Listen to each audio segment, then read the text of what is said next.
වටිනා පින්කමක් විදිහටයි බුදුදහමේ සඳහන් වෙන්නේ. බුදුරජාණන් වහන්සේගේම වචනේ සඳහන් කරන්නේ යෝ ගිලානං උපට්ඨායති සෝමං උපට්ඨායති. යම් කිසි කෙනෙක් ගිලනුන්ට උපස්ථාන කරනවා නම් ඔහු මට උපස්ථාන කළා සමාන බව බුදුරජාණන් වහන්සේ පෙන්වලා දෙනවා. යම් කිසි කෙනෙක් ගිලනුන්ට උපස්ථාන කරනවා නම් ඒ බුද්ධ උපස්ථානයක් කළා සමාන බව බුදුහාමුදුරුවෝ පෙන්වලා දෙනවා. මේ අනුව අප සමාජයේ ඕනෑ තරම් ලෙඩ රෝග වලට පත් වෙන පිරිස් ඉන්නවා. පුද්ගලයාට මහා කුසලයක් අත් කරගන්න අවස්ථාවක් තියෙනවා. වටිනා පින්කමක් රැස් කරගන්න අවස්ථාවක් තියෙනවා. ඒ කොහොමද?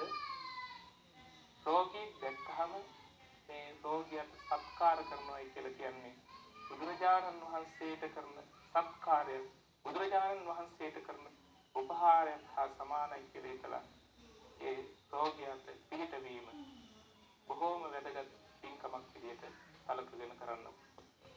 ඒ වගේම බුදුරජාණන් වහන්සේ මේ ලෙඩුන්ට උපස්ථාන කිරීම උන්වහන්සේ ආදර්ශමත්ව සිදු කළා.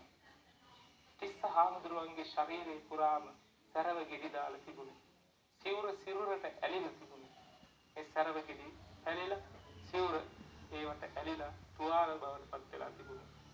මේ ස්වභාවයේ බුදුහාමුදුරුවෝ දැකලා උණු පෙන් වලින් නහවල උන්වහන්සේ පිරිසිදු කළ සුවපත් කරා. ඒ ආදර්ශයෙන් බුදුරජාණන් වහන්සේ කරුණාවෙන් යුක්තව ගිලනුන්ට උපස්ථාන කිරීමේ අගය මිනිසුන්ට පෙන්වලා දුන්නා.